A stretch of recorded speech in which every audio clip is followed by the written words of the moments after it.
Now, important initiative taken by the Government of India for in situ conservation. First and foremost, the protected areas or the network of protected areas have been developed throughout the country to maintain, protect, and preserve the species, their habitats, and the survivability factors. As for example, the national park, wildlife sanctuaries, and the biosphere reserves. Okay, the national parks are listed under IUCN category 2. The wildlife sanctuaries are listed under IUCN category uh, 4, and the biosphere reserves are listed under IUCN category 5. Okay, so what are these national parks? These are highly protected areas and have been developed throughout the country for the conservation of wildlife. Mostly they are meant to protect the ecosystem. In addition to that, they are they also protect the wild flora and fauna, okay, as well as the structures of national importance. Okay, now, no human activities is allowed within a national park. It is strictly prohibited. Okay, any sort of human activities like grazing, farming, collection of woods, etc., are not allowed inside the parks. Obviously, hunting and poaching are not allowed at all. Okay, at present in India there are about 104 national parks dedicated for the protection and conservation of wild flora and fauna, and like I said, they are listed under the IUCN category 2 of protected areas. Okay, so these are in the map. You can see these are the top 10 largest national parks in India.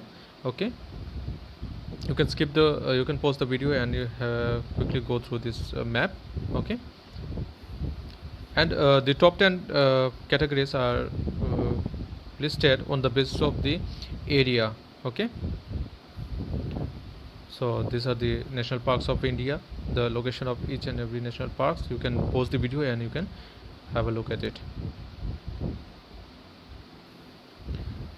Next is wildlife sanctuaries. These are also protected areas and are meant to protect mainly the habitats of wild species. Okay, and a certain amount of human activities are allowed, such as grazing of animals, cattle, firewood collection, etc., leaf collection, etc. Wildlife, at present there are 544 wildlife sanctuaries within the country, and they are listed under IUCN category for protected areas. Okay, so in the map you can see there are various wildlife sanctuaries listed in the red triangle mark. Okay, you can pause the video and have a look at it. Biosphere reserves, these are the large areas meant to protect the biodiversity. Okay, it comprises maybe 2 or national parks or wildlife sanctuaries. Okay, and that means it covers a large area. Okay, and it has 3 zones starting from the outer to the innermost. The first outermost is your transition zone, where certain amount of when human activities are allowed. Next is your buffer zone, where certain human activities are allowed, as for example the research and education purposes. Okay, and the innermost region is your core region, which is totally restricted. That is, no human interventions or no human activities is allowed in the core region. Okay, there are 18 biosphere reserves in India, and the biosphere reserves belongs to the IUCN category 5 protected areas. Okay, so in the map you can see these are the biosphere reserves throughout our country, and these which are represented by the star mark, and the ones which are encircled or inside the circle are listed under the UNESCO World Network sites. Next, several species projects have been launched to save certain animal species inside the protected areas. Okay, as for example the Project Tiger, Project Elephant, and Project Rhino. Sorry, that is, it should be RHINO, Rhino. Okay, are some of the special projects. Okay, these projects mainly aimed to increase the number of the endangered species.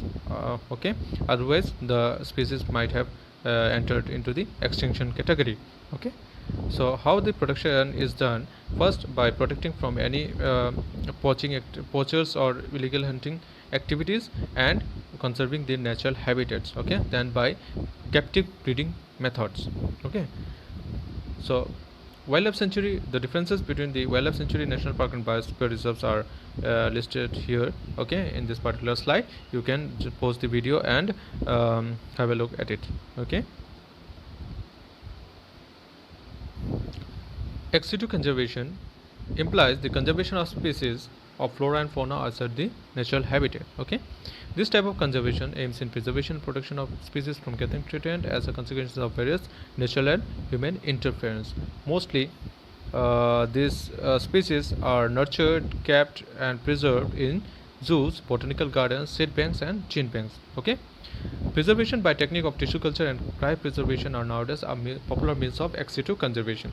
So, like I said, the if a particular animal species is taken out from its natural habitat and placed in certain areas, enclosed areas such as the zoos, botanical gardens, or maybe in the form of seeds or in the form of genes, okay, if it is protected, then this type of conservation method is termed as the ex situ conservation. Okay, so nowadays the tissue culture and cryopreservation techniques are very much popular.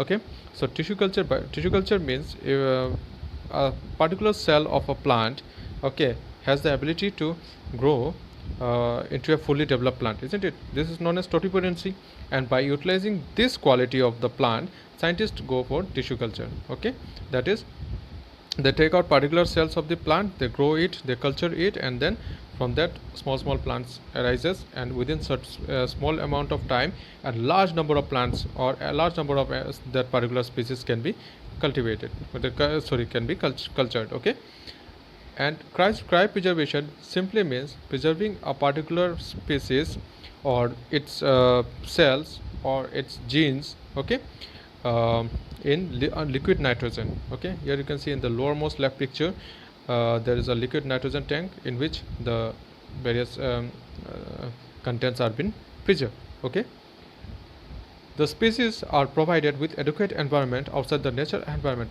Okay, that means a replica of the environment is provided to the species which are kept in zoo or botanical gardens, etc. The growth, health, and viability are monitored time to time to ensure the longevity. Obviously, it is one of the important aspects or advantage of ex situ conservation is that you can monitor them time to time. Okay, because they are confined within a limited region or area. Okay, in some cases there might be a combination of the combo of the botanical and the zoological garden, as for example the Assam State Zoo Okam Botanical Garden. Okay, here you can see you can enjoy the sight of both plants as well as the animals. Okay, so what are the advantages of ex situ conservation? That is conserving within our own site inside a particular enclosement of limited area. Organisms are completely protected from predation and poaching, isn't it? In the zoo, you are not at all allowed to poach, or there is no scope for poaching and hunting, isn't it? The species bred in captivity can be reintroduced in the wild. Okay, this is a very good point. That means once the species, suppose you have captured a particular tiger and kept it in the zoo for certain areas, certain days, okay, and then that particular tiger gave birth to a young cub. Okay, you can reintroduce the cub into the jungle. It won't act like an alien to the jungle. Okay, okay, so this is a good point. That means you can reintroduce the certain animals under captivity again back into the wild. Okay, they can survive. Health of individuals can be monitored. Obviously,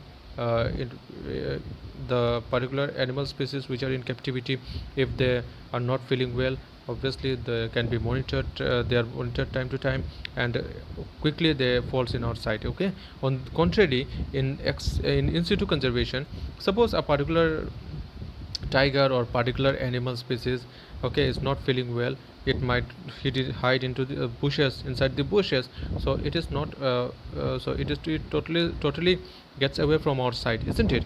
And after some days, maybe maybe it is found in the dead condition, or maybe in a very ill conditions.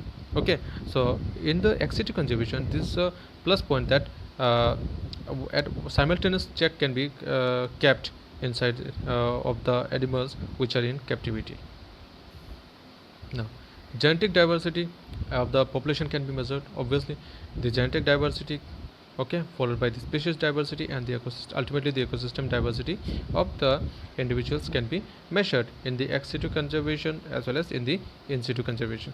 Now, selective breeding programs can be put into places. Now, what do you mean by selective breeding program?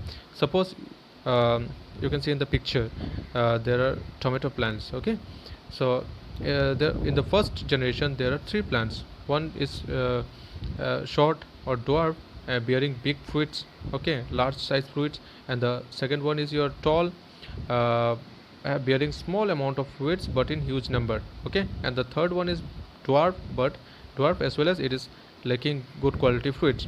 So what you can do, you can select the two good varieties, that is the first and the second one, and you can cross them, okay.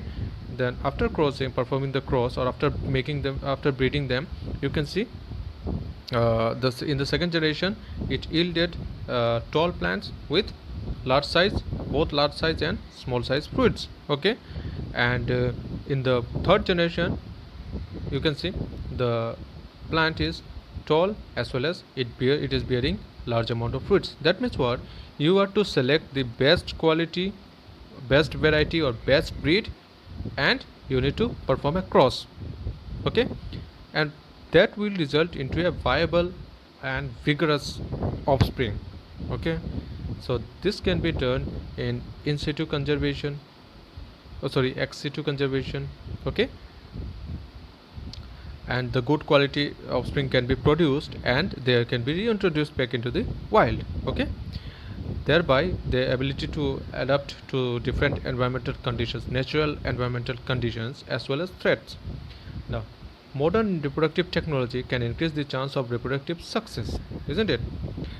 Animals and plants can be bred to increase their numbers if endangered. Obviously there is no other option, okay, other than to increase the number if a particular animal is very much threatened. Threatened means the number has decreased very much drastically, and if the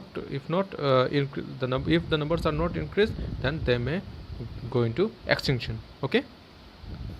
So in captivity it is possible to raise the number of plant species, particular plant species, or particular animal species, particular plant species by tissue culture technique and particular animal species by selective breeding technique, okay. Conservation sites can be used for as attraction to raise funds for further conservation efforts. Obviously they can be they can organize these safaris, okay, or some shows and all inside the protected areas, so and for through which certain amount of funds can be raised, okay, and that will also in turn help to employ certain individuals on the ground or grassroots level to keep to maintain the conservation efforts, okay. Now conservation sites can be used for education and research purposes. Obviously you can get a number of species in a particular area, okay, and then you can go and you can have a knowledge, clear cut understanding about their habits, their habitats, and how they their ages, their lifespan, okay, and how they behave in a particular environment. So all this sort of knowledge can be utilized, and then you can do extensive researches on various animals as to obtain valuable informations, and how that information can be utilized for betterment of the humankind. Populations can be more effectively managed and divided if disaster strikes. As for example, in the lower picture you can see this was the Assam floods time, okay, where a large number of abandoned species rushed to the higher lands, okay.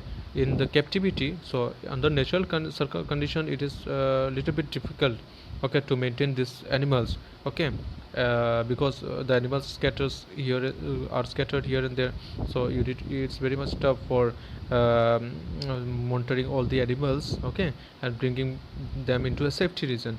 But in the zoos it is possible because the areas are limited and you have a clear-cut knowledge about how many type of animals you are having and in terms of the numbers, okay, and the locations are also well known. So what you can do, you can quickly take a step for displacing those animals from the affected areas, okay. So you can see the two picture of in the lower middle and the lower right, okay. One is of Jane Goodall and the other one is Dr. Latika Nath. Dr. Jane Goodall and Dr. Latika Nath are very world known wildlife conservationist, okay, and Dr. Latika is the first Indian female wildlife biologist, okay, who have done extensive research in the tiger, okay, on the tiger, and she is also known as the Tiger Princess of India. So this sort of conservationist work are are very much essential for maintaining and conserving the biodiversity of the country and the world. Okay, now what are the disadvantages of ex situ conservation? First and foremost, the captive population have limited genetic diversity. Obviously, that means you are conserving only a particular type of diversity, a particular type of variety. Okay, in the, as for example, in the rhinoceros there are many other varieties as well, but in India particularly we conserve the Indian rhinoceros. Okay, so what about the others? Okay, animals can be exposed to the wide range of different diseases. Obviously they can be exposed to wide range of diseases under natural conditions. Most of the animals, they obtain their they cure themselves, purify themselves. Okay, as for example, in one of the Discovery or National Geographic shows, I have seen a particular wild boar. He ate something and got affected. Okay, in the, he got affected, as for example he got dysentery type or something. So what he did, he rushed almost something 7 kilometers or something. He went to some another places and ate a particular plant species which cured, okay, his disorderness in the stomach. Okay, so under natural conditions the animals know it well, which plants means how to cure themselves or how to protect themselves from any ill happenings or diseases. But under natural conditions, under captive conditions, it totally depends upon the health workers as well as the zookeepers, as well as the ones which are responsible for maintaining the hygiene of the zoo. Okay, so that the animals don't get affected. The organisms are living outside the natural habitat. Obviously this is a very big important point, that is, even though you are feeding them with the foods that they eat, you are providing them with certain replica of the natural conditions, but still all this creates, but still being confined is creates huge psychological pressure, and this leads to the psychological stress followed by the aggressiveness of the animals. Okay, allergic to the human beings, etc. Nutritional issues may arise, obviously.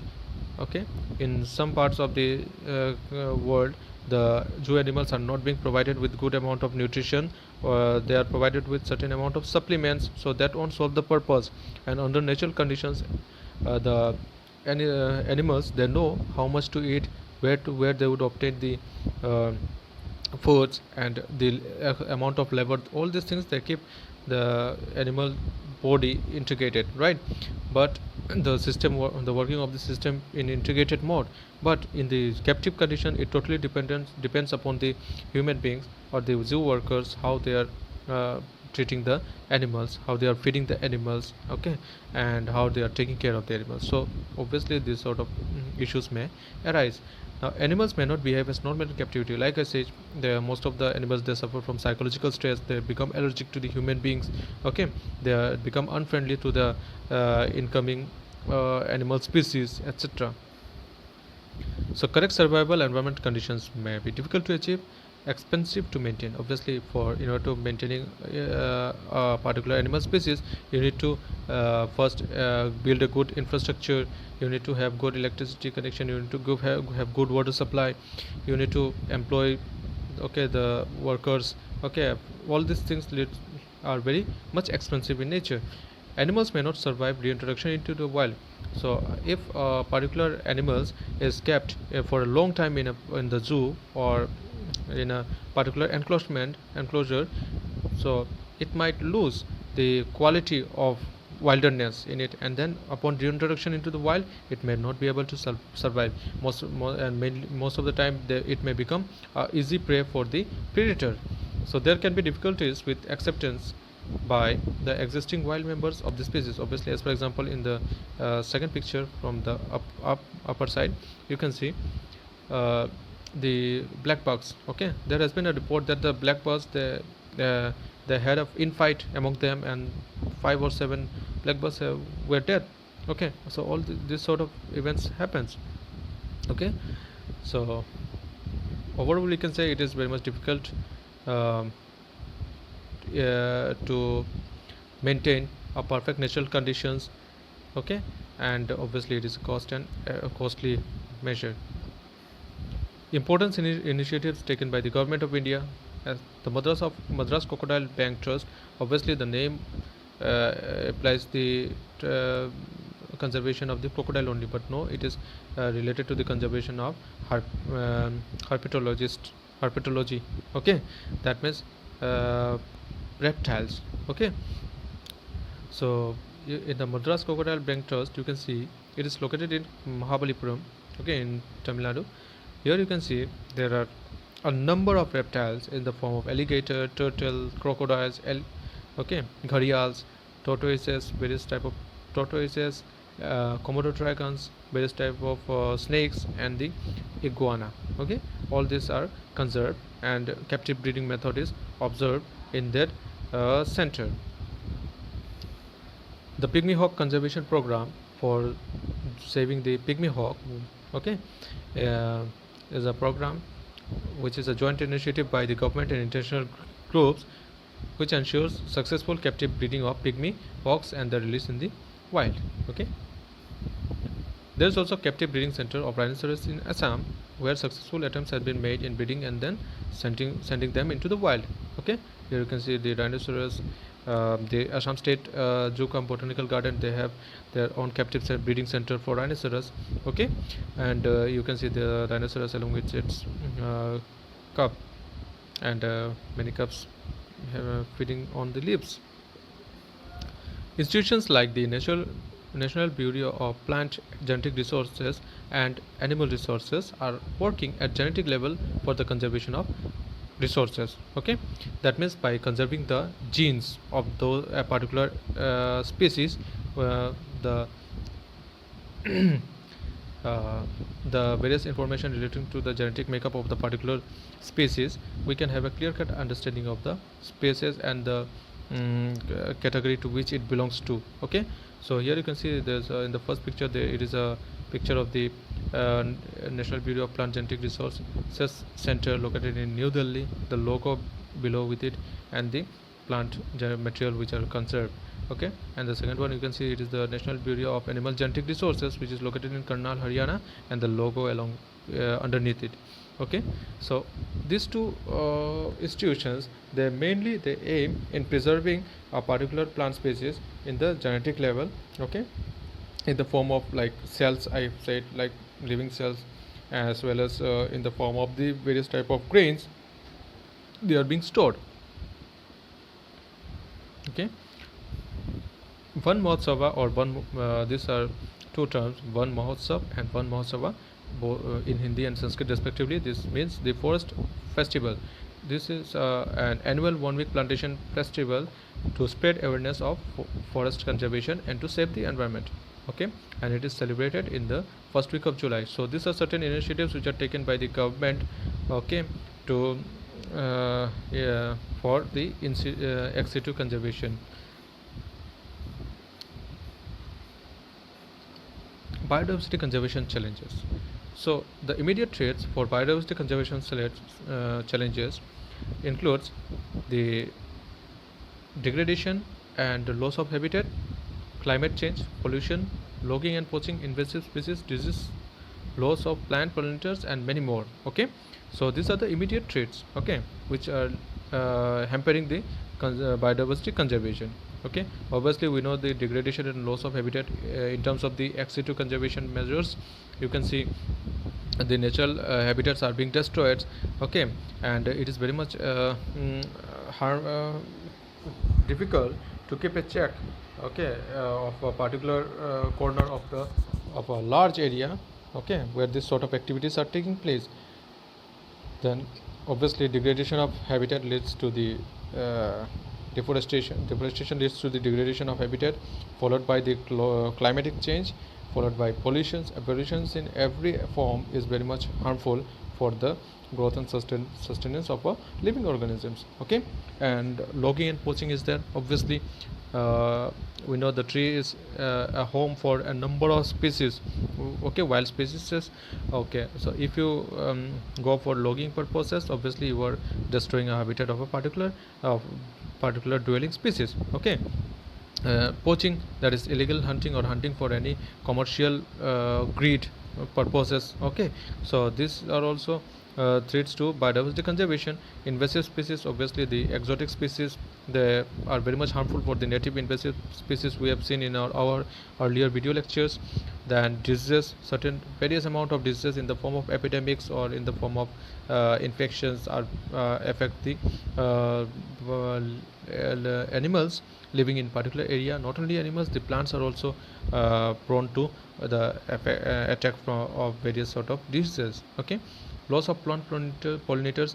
Okay, plant pollinators are those species which help the plant in reproduction. Okay, we know the plants cannot move from one place to another place, that is they are static, so the pollen grains, they are being dispersed either in the air. Okay, either through various insects, butterflies, hummingbirds, etc., bats, etc. Okay, so in this regard, the pollinators, if affected, then the plant species will also not be able to reproduce. Okay, and then obviously if there are no plants, that means if there are no vegetations, obviously there will be very much a negative consequences. Okay, and obviously many more, the chemical pollutions. Okay, agriculture pollutions. Okay, we just, in order to obtain a large amount of food in a small okay, what we do, we keep on applying the fertilizers and chemicals.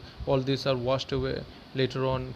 Okay, and then they go and mix with the water.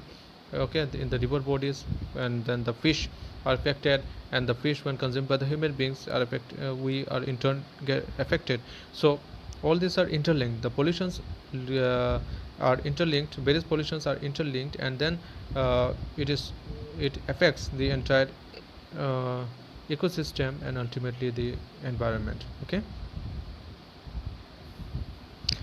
difficulty in monitoring and managing large area. Obviously it is very much difficult to monitor a large area.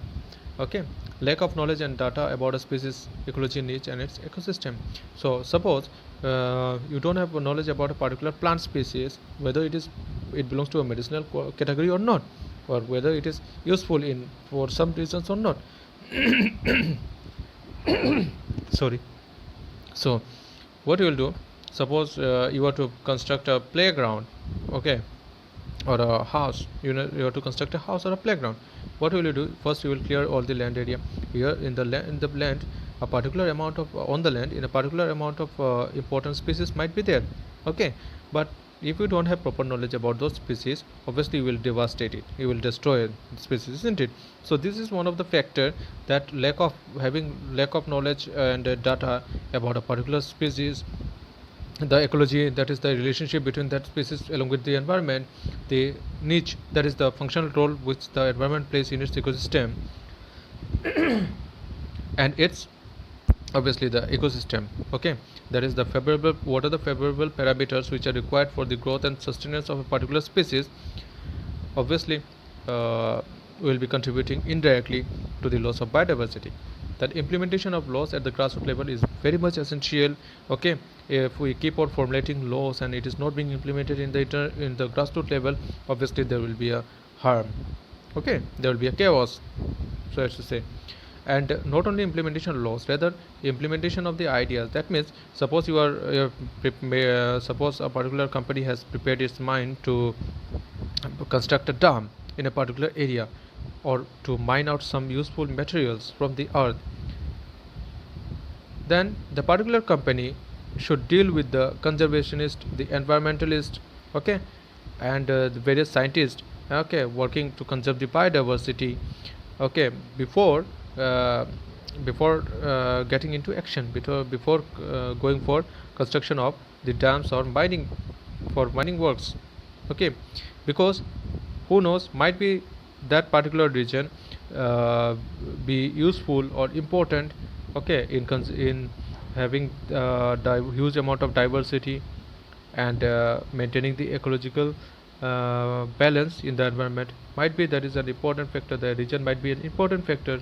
Okay, or on the contrary, maybe if certain such constructions or such development projects, or such mining activities might lead to a negative or ill consequences in the form of submerging a particular area of land, logging, water logging condition, heavy floods condition, okay, or earthquake. Okay, so all these things should be discussed, analyzed, and a good and rational decision should be uh, taken. A good decision should be taken before implementation of any, or before starting any activities. Okay, ex situ conservation is a costly measure. Obviously, like I mentioned, it is very much costly in terms of infrastructure, in terms of equipments, in terms of the employees. Okay, so overall, these were certain biodiversity challenges. Okay, and which affects the process of conservation of biodiversity. So there are a number of examples which can be stated in while explaining this sort of topics. Okay, uh, but I would like you to, but due to compact time, okay, it is nearly impossible to list out all the examples or all the facts associated with the various conservation methods or the various processes, various contents. Okay, so what you do, what you should go through all the slides. Okay, I put the pictorial representations so that it is easier for you, okay, just to correlate it with what it's written over here.